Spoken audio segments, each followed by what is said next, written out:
Yo soy de la teoría, bueno, y esto estaréis muchos de acuerdo, que nada nos gusta más que cuando estás con una persona y notas que esa persona tiene todos los sentidos puestos en ti, que esa persona te está escuchando a ti, solo a ti, y tiene toda tu atención puesta. Eso nos encanta. Hoy en día sabemos que cuando tenemos el teléfono en la mano y estamos hablando con alguien, la persona con la que estás hablando nota una sensación de ligero abandono. Esto se está viendo con los niños. Los estudios empiezan a decir que los niños sienten abandono por parte de sus padres siempre que tienen el dispositivo. Porque las cosas buenas de la vida suceden en la vida real. La vida virtual va a base de gratificaciones instantáneas, esos chispazos de dopamina de los que hablábamos, y son diseñadas para ser adictivas. A mí me impresiona profundamente cuando tú lees una entrevista a Steve Jobs antes de morir y te cuenta que en su casa nunca hubo un iPad y que no dejó que sus hijos usaran el iPad. Cuando te enteras que el director de la revista Wired, que es la revista más importante a nivel tecnológico que tiene en Estados Unidos, una de las más importantes, no deja que sus hijos tengan el iPad en casa. Cuando te enteras que los grandes directivos de Silicon Valley llevan a sus hijos a colegios donde no hay pantallas, donde no hay tablets. A mí muchas veces esto me recuerda al tema del narcotráfico, que consuman todos menos nosotros. Está prohibido consumir entre los narcos, entre las mafias de las drogas, que consuman los demás, porque esto está diseñado para ser adictivo, porque esto cambia nuestro cerebro. ¿Y cómo lo modifica? Lo modifica de varias maneras. Tenemos que entender que nos encontramos en un momento de la historia, como hablábamos hace unos minutos, donde estamos en la era del exceso de información y de la falta de formación. Es decir, nunca en la vida hemos recibido tanta información a la vez. Estamos abrumados por la cantidad de información que nos llega a los sentidos. No somos capaces a veces de discernir lo que está bien de lo que está mal.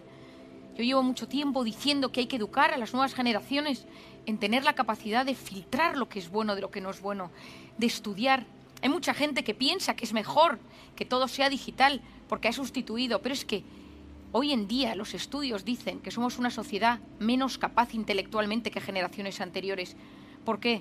Porque la capacidad intelectual requiere lenguaje, comunicación, memoria, capacidad de interacción con los demás, capacidad de planificar y, desgraciadamente, la tecnología, si no sabemos utilizarla bien, daña todo aquello que nos hace más humanos. Interaccionar con las personas. Hay gente que conecta mejor con una pantalla que con un ser humano. Hay gente que se expresa mejor con un emoticono que teniendo a una persona delante y teniendo que decir lo que piensa. El otro día me decía un chico en consulta, yo me expreso muy bien con estos 5 emoticonos y con estos 5 emoticonos mi familia y mis amigos saben exactamente.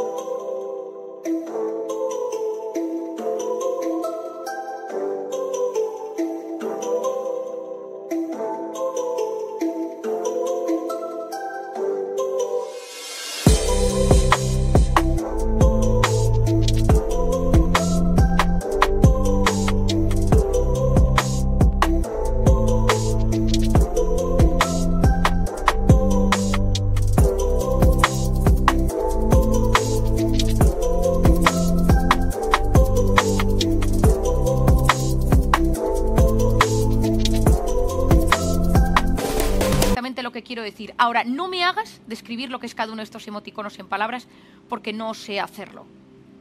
El cerebro hoy en día está cambiando. ¿Cuándo miramos cada uno de nosotros nuestro teléfono? ¿En qué momento? En 3 circunstancias, generalmente. La primera es cuando trabajamos, la dejo aparte, y hay otras 2, que son el estrés y el aburrimiento. ¿Quién no se ha visto en la parada del autobús? Coge el teléfono, esperando para entrar en el médico, coge el teléfono, se enfada con su marido, su mujer, su pareja, su padre, su madre, y de repente coge el teléfono. ¿Por qué? Porque fueron diseñadas las aplicaciones para aliviar.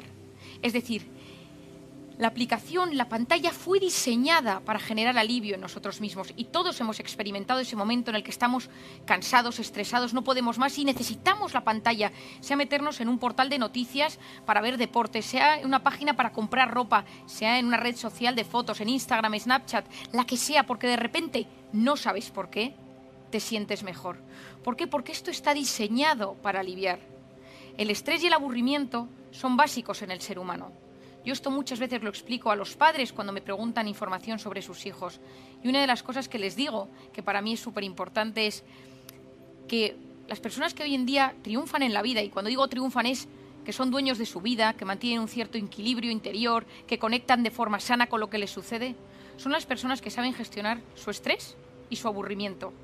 Porque si tú a tu hijo le dejas que tenga un teléfono desde muy pequeño, es como si tú le estuvieras poniendo un minibar en su cuarto y le dijeras cada vez que estés aburrido o estresado, no te preocupes que puedes tomarte una copa, una cerveza, un chupito. A que todo esto nos parece que es algo como excesivo. Bueno, pues la pantalla genera un proceso similar, pero en los adultos pasa lo mismo. Si nosotros utilizamos cada vez que estamos estresados y aburridos el teléfono, la pantalla, suceden dos cosas. La primera es que generamos una sociedad con una nula tolerancia a la frustración, porque quiero algo y lo siento, quiero sexo y tengo Tinder, quiero pornografía y tengo cualquier aplicación de pornografía, quiero compras y tengo compra online que me llega al día siguiente, tengo Amazon Prime, quiero comer y tengo una comida que en 20 minutos me llega a mi casa. No sé esperar, no sé aburrirme, no sé posponer la recompensa. Es la era de la inmediatez. Y las dos únicas cosas que en esta vida dan felicidad, o lo más parecido a la felicidad que podemos encontrar en este mundo, tienen que ver con el amor y con el trabajo. Y ni el amor ni el trabajo son cosas inmediatas, de gratificación instantáneas, sino que requieren esfuerzo, constancia, voluntad, cariño, dedicación, es decir, tiempo y capacidad de posponer esa recompensa. Si nosotros queremos ser eso que llamamos felices en esta tierra, tenemos que aprender a posponer la recompensa. ¿Qué es posponer la recompensa? Y aquí os pongo esta imagen donde veis un cerebro. Esa zona delantera del cerebro se denomina la corteza prefrontal. La corteza prefrontal es básica y me encantaría que los que me estáis escuchando os quedaréis con esto que os voy a explicar. La corteza prefrontal es la zona que se encarga de la atención, de la concentración, de la resolución de problemas y del control de impulsos. Es decir, se encarga de casi todo en esta vida. Es la que nos ayuda a tener fuerza de voluntad, es la que nos ayuda a prestar atención, es la que nos ayuda a superar las dificultades porque vemos las posibles soluciones. Cuando un bebé nace, la corteza prefrontal del bebé es completamente nula, es decir, es como si dijéramos inmadura. El cerebro se desarrolla desde la parte de detrás hacia la parte de delante. ¿Con qué se activa la corteza inmadura de un bebé? ¿Con qué se activa la corteza prefrontal de un bebé? Con tres cosas: luz, sonido y movimiento. Yo ahora que tengo un bebé lo veo, cuando tú pasas con el bebé, le pones una música, ve pasar a alguien, le pones unas lucecitas y el bebé gira su cabeza, es decir, su corteza prefrontal se activa. Pero ¿qué quieres tú de tu hijo? ¿Qué queremos de ese bebé? ¿Qué queremos de los niños hoy en día? Que a medida que se va desarrollando esa corteza prefrontal, ese niño también sepa prestar atención, es decir, su corteza prefrontal se active ante objetos inmóviles, ante cosas que no son luminosas, ante cosas que no tienen un gran estruendo, es decir, que ese niño pueda prestar atención a un profesor, pueda escuchar una conversación con su padre, esté sentado en la salita de espera del médico de forma calmada, es decir, que tenga bien asentada su corteza prefrontal. ¿Qué sucede si tú a ese bebé le das una tablet? Si tú a ese niño le das un teléfono. ¿Qué es la tablet? ¿Qué es el teléfono? Luz, sonido y movimiento. Y nuestro cerebro funciona con un mecanismo que se denomina use it or lose it. O lo usas o lo pierdes. ¿Quién de los que me estáis escuchando, desde que tiene teléfono y que todo lo mira por internet,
en su memoria?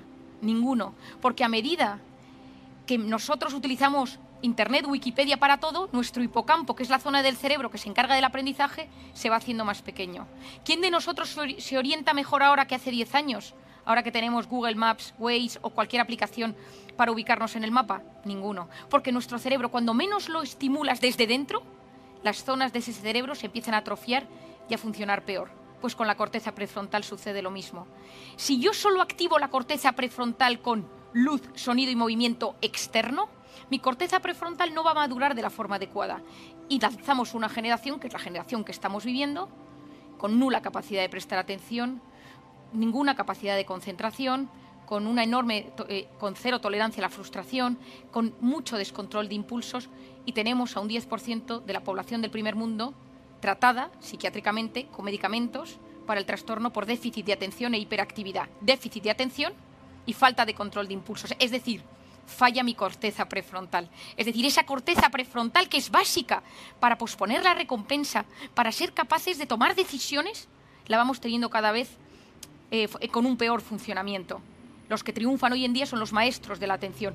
El siglo XXI lo que tenemos son crisis de atención, donde no somos capaces de prestar atención. De hecho, lo que hoy en día mueve el mundo no son las drogas, las mafias, las farmacéuticas, las armas, que también, sino la capacidad de retener la atención del usuario el mayor tiempo posible en una pantalla. Y cuando tienen nuestra pantalla y nos tienen cogidos, a nosotros nos van deteriorando. Leía el otro día en un libro que se acaba de publicar, interesantísimo, que se llama Cretinos Digitales, que decía el autor que volvió a coger los libros de los 5, seguro que muchos de vosotros lo habéis leído, de Enid Blyton, y lo volvió a leer y no le gustó nada.